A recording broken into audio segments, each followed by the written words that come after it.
Tez Yahrizodagi uylanmoqchiman. Aya.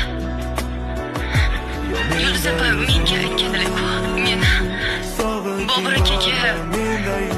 Bobur akaga turmushga bermoqchi bo'layotgan ekansizlar. Men turmushga chiqishga roziman. Bobur aka aqlli, kuchli, ayniqsa judayam sadoqatli yigit. Men turganda boshqasiga qarab ketmaydi. Unda menga tezroq manzilni bersangiz ayajon. Borib balig'ini qutqaray. Keyin o'zingiz fotiha berasiz. Sizni ham to'yga taklif qilaman. Yurak ado sonda